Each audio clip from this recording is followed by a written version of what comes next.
Hello friends, इस video series में हम एक्सप्लेन करने जा रहे हैं पाइपलाइन कॉन्सेप्ट्स के बारे में।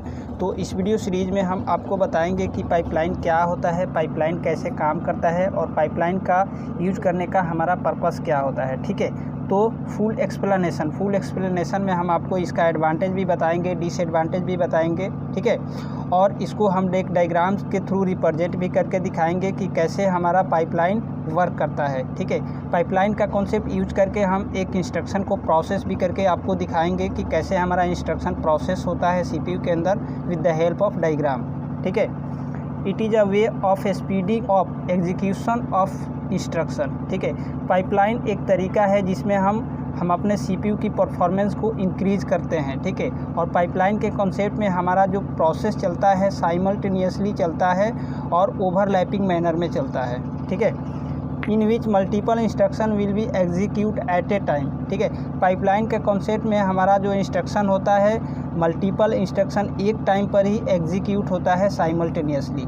अलग अलग स्टेज पे अलग अलग हमारा इंस्ट्रक्शन एग्जीक्यूट हो रहा होता है। ठीक है, the pipeline is a best concept of data processing technique in which our data do process fast from one instruction to another instruction. Overlapping is called pipeline data processing. ठीक है, pipeline data processing के अंदर जो हमारा data process होता है वह fast process होता है और सीपीयू हमारा रिजल्ट जल्दी देता है, रिजल्ट देने में लेट नहीं करता है। ठीक है, और इसके अंदर जो हमारा इंस्ट्रक्शन प्रोसेस हो रहा होता है सीपीयू के ऊपर वह ओवरलैपिंग मैनर में हो रहा होता है, मतलब कि एक इंस्ट्रक्शन के पीछे एक दूसरा इंस्ट्रक्शन प्रोसेस हो रहा होता है। ठीक है, कैसे हो रहा होता है जब हम आपको एग्जाम्पल दिखाएंगे, डायग्राम दिखाएंगे तो आपको समझ में आएगा। ठीक है, the output of first instruction is become input for next instruction. ठीक है, पाइपलाइन के कॉन्सेप्ट में जो भी हमारा स्टेप होता है फर्स्ट स्टेप का आउटपुट दूसरे स्टेप के लिए हमारा इनपुट बनता है। ठीक है, कैसे बनता है आप यहाँ से एक डायग्राम से देख करके भी आप समझ सकते हो। ठीक है, तो चलो हम आपको एक डायग्राम के थ्रू समझाते हैं।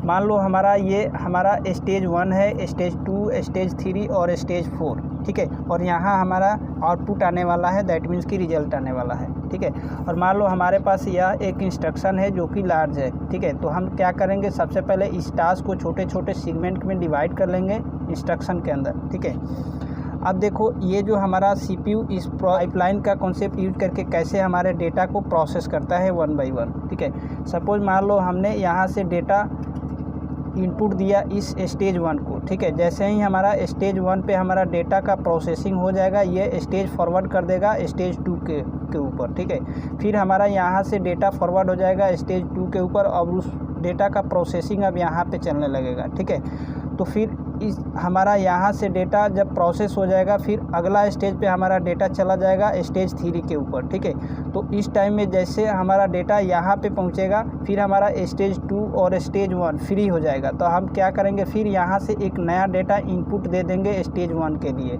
ठीक है, फिर ये डेटा हमारा स्टेज प्रोसेस होकर के स्टेज 2 पे आएगा, तब तक ये हमारा थर्ड जो स्टेज पे डेटा प्रोसेस हो रहा था ये डेटा अब स्टेज 4 पे चला आएगा। ठीक है, तो जैसे ये डेटा हमारा 4 पे आएगा फिर ये 2 स्टेज पे जो डेटा चल रहा था प्रोसेसिंग ये चला आएगा स्टेज 3 के ऊपर। ठीक है, और फिर ये हमारा स्टेज 1 खाली हो जाएगा तो फिर यहाँ से हम एक नया डेटा इनपुट कर देंगे। ठीक है, तो इस टाइप से करके हमारा पाइपलाइन वर्क करता है। ठीक है, जैसे जैसे हमारा टास्क आगे की तरफ फॉरवर्ड करते जाता है पीछे से हमारा नया टास्क इंसल्ट होते जाता है हमारे अलग अलग स्टेजेस के ऊपर। ठीक है, तो आई होप ये पॉइंट आपको समझ में आ गया होगा जो मैं आपको यहाँ पे समझाने की कोशिश कर रहा हूँ। ठीक है, इससे बेटर तरीके से समझना है तो आप यहाँ से समझ सकते हैं। मान लीजिए हमारा यह एक पाइप है। ठीक है, इस पाइप को हमने 4 सेगमेंट के अंदर डिवाइड कर दिया, सेगमेंट 1, सेगमेंट 2, सेगमेंट 3 और सेगमेंट 4। ठीक है, अब यहाँ से हमारा डेटा इनपुट जाएगा। ठीक है, तो सबसे पहले जब डेटा इनपुट जाएगा ना तो ये हमारा डेटा प्रोसेस होगा सेगमेंट 1 के ऊपर। ठीक है, जब सेगमेंट 1 के ऊपर से हमारा डेटा प्रोसेस हो जाएगा तो फिर इस डेटा को फॉरवर्ड किया जाएगा सेगमेंट 2 के ऊपर। ठीक है, तो फिर सेगमेंट 2 के ऊपर उस डेटा का प्रोसेसिंग होगा, फिर सेगमेंट 3 के ऊपर डेटा का प्रोसेसिंग होगा। ठीक है, तो जैसे यहाँ तक आएगा हमारा डेटा, उसके बाद क्या होगा हमारा सेगमेंट 2 और सेगमेंट 1 फ्री हो जाएगा, मतलब कि स्टेज 2 और स्टेज फ्री हो जाएगा। ठीक है, तब पीछे से हमारा क्या होगा, एक नया डेटा इंसर्ट हो जाएगा, ठीक है। और वह डेटा का उस डेटा का प्रोसेसिंग स्टेज 1 पे चलेगा, फिर स्टेज 2 पे चलेगा। तब तक ये जो हमारा थर्ड स्टेज पे जो डेटा का प्रोसेसिंग चल रहा था, ये डेटा स्टेज 4 पर जाएगा और 4 से बाहर निकल जाएगा और यहाँ पे रिजल्ट दिखा देगा, ठीक है। तो इस टाइप से क्या होता है कि हमारा डेटा एक स्टेज से दूसरे स्टेज पर आगे की तरफ फॉरवर्ड होते जाता है और पीछे से हमारा एक नया डेटा इंसर्ट होते जाता है, ठीक है। तो इससे क्या होता है कि हमारा जो CPU होता है वह खाली नहीं बैठता है और एक ही टाइम में ओवरलैपिंग मैनर में अलग अलग स्टेज पे अलग अलग CPU हमारा वर्क कर रहा होता है और इस टाइम में हमारा रिज़ल्ट फास्ट आता है, ठीक है। और हमें लगता है कि हमारा जो प्रोसेस चल रहा है एक ही टाइम पे चल रहा है, ठीक है। इस तरीके से जब हम अपने CPU के अंदर या फिर डेटा प्रोसेसिंग के अंदर जब हम पाइपलाइन का कॉन्सेप्ट यूज करते हैं ना, तो क्या होता है कि हमारा जो CPU होता है, CPU की परफॉर्मेंस होता है वो फास्ट हो जाता है, एग्जीक्यूशन टाइम जो होता है फास्ट हो जाता है और CPU हमारे डेटा को 1 बाय 1 एक स्टेज से दूसरे स्टेज तक प्रोसेस करते जाता है, ठीक है। तो इसी कॉन्सेप्ट को बोलते हैं हम पाइपलाइन, ठीक है। पाइपलाइन में सिंपल सा मतलब है, हमारा एक तरफ से डेटा इनपुट जाता है और एक तरफ से डेटा हमारा आउटपुट होता है, ठीक है। और डेटा इनपुट होता है तो सबसे पहले वो उस डेटा का प्रोसेसिंग अलग अलग स्टेज पे होता है, ठीक है। सब वो हमारा डेटा, जैसे मान लो यहाँ से डेटा गया तो सबसे पहले उस डेटा का प्रोसेसिंग होगा स्टेज 1 पे, फिर स्टेज 2 पे, फिर स्टेज 3 पे, ठीक है। जैसे ये यहाँ तक पहुँचेगा फिर यहाँ से पीछे से एक नया डेटा इंसर्ट हो जाएगा, ठीक है। तो इस तरीके से हम जब अपना एग्जीक्यूशन कराते हैं CPU से, तो इस कॉन्सेप्ट को हम बोलते हैं पाइपलाइन का कॉन्सेप्ट, ठीक है। आई होप यहाँ तक आपको पॉइंट समझ में आ गया होगा, ठीक है। और इसको बेटर तरीके से समझना है तो आप यहाँ पे समझ सकते हैं। फ्रेंड देखो, मान लो हमारा यह एक प्रॉब्लम है, बिग प्रॉब्लम, ठीक है। इसको हमने क्या किया, छोटे छोटे सेगमेंट के अंदर डिवाइड कर दिया, ठीक है। अब देखो ये जैसे हम डिवाइड करेंगे तो किसी भी इंस्ट्रक्शन को ना हम छोटे छोटे सेगमेंट में डिवाइड करते हैं तो वह या तो 4 स्टेज के अंदर डिवाइड होता है या 5 या 6, ठीक है। तो हम इस वीडियो के अंदर आपको 4 स्टेज में करके दिखा रहे हैं, आगे की ट्यूटोरियल में हम आपको 5 और 6 स्टेज भी करके दिखाएंगे, ठीक है। तो अब क्या होगा, यहाँ से हम पहले तो स्टेज क्रिएट करेंगे, स्टेज 1, स्टेज 2, स्टेज 3 और स्टेज 4, ठीक है। और इनके बीच में हम एक एक रजिस्टर लगाएंगे, ठीक है, R1, R2, R3 and R4, ठीक है। अब क्या होगा, और इसको हम एक क्लॉक साइकिल से हम ऐड कर देंगे, ठीक है। आप यहाँ पर देख रहे होंगे क्लॉक साइकिल से हमने ऐड किया हुआ है, ठीक है। अब क्या होगा, जैसे हमारा यहाँ से अब CPU प्रोसेसिंग करना स्टार्ट करेगा तो सबसे पहले डेटा यहाँ से इनपुट जाएगा, ठीक है। यह डेटा इनपुट जाएगा तो सबसे पहले स्टेज 1 पे इसका प्रोसेसिंग होगा, ठीक है। जैसे यह स्टेज 1 पे प्रोसेसिंग इसका कंप्लीट होगा, ये डेटा तुरंत फॉरवर्ड हो जाएगा रजिस्टर के अंदर। रजिस्टर का यूज करके हम इस डेटा से जो भी आउटपुट आएगा इसको हम यहाँ पे होल्ड कर लेंगे, ठीक है। ये होल्ड करके रखेगा, स्टोर करके रखेगा, ठीक है। फिर ये रजिस्टर से क्या होगा, इस रजिस्टर से डेटा को आगे फॉरवर्ड किया जाएगा स्टेज नंबर 2 पे, ठीक है। तो सेगमेंट नंबर 2 पे जैसे डेटा आएगा फिर ये डेटा यहाँ पे प्रोसेसिंग होगा इस डेटा का, तब तक हमारा स्टेज नंबर 1 फ्री हो जाएगा, ठीक है। तो स्टेज नंबर 1 हो जाएगा ना, तो यहाँ से फिर एक नया डेटा का इंसर्ट हो जाएगा स्टेज नंबर 1 पे, ठीक है।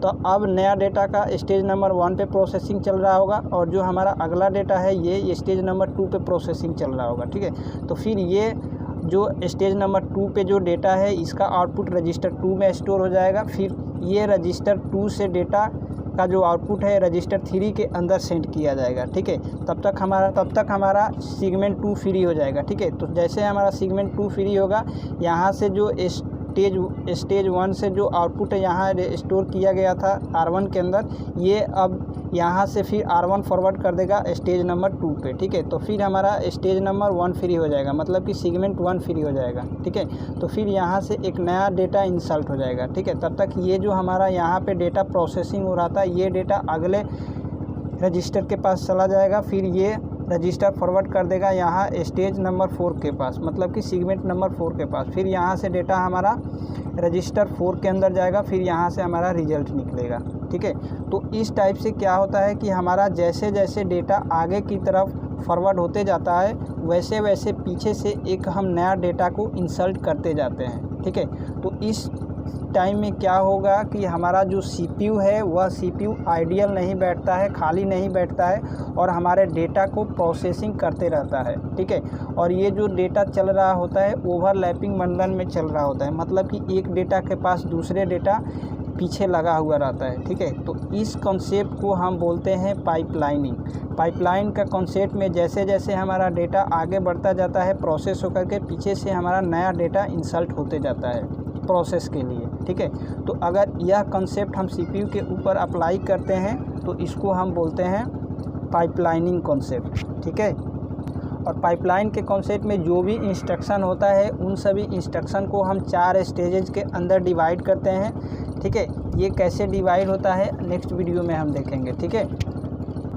तो फ्रेंड ये एस का मतलब हुआ है हमारा यहाँ पे सीगमेंट, ठीक है। और R का मतलब होता है रजिस्टर, मतलब कि हम अलग अलग सीगमेंट पे अपना डेटा को प्रोसेस करेंगे और फिर उसे रजिस्टर में डालेंगे और फिर रजिस्टर से हमारा डेटा आउटपुट की तरफ जाएगा, ठीक है। तो ये होता है हमारा पाइपलाइन का कॉन्सेप्ट, ठीक है। Pipeline is an implementation technique where multiple instruction are overlapping executed is called pipeline, ठीक है।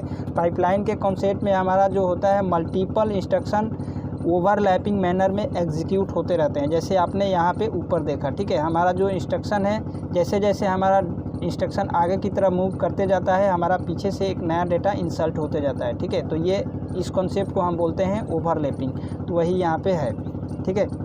टाइप ऑफ पाइपलाइन के कॉन्सेप्ट में 2 टाइप आता है। सबसे पहला आता है अर्थमेटिक पाइपलाइन और दूसरा आता है इंस्ट्रक्शन पाइपलाइन, ठीक है।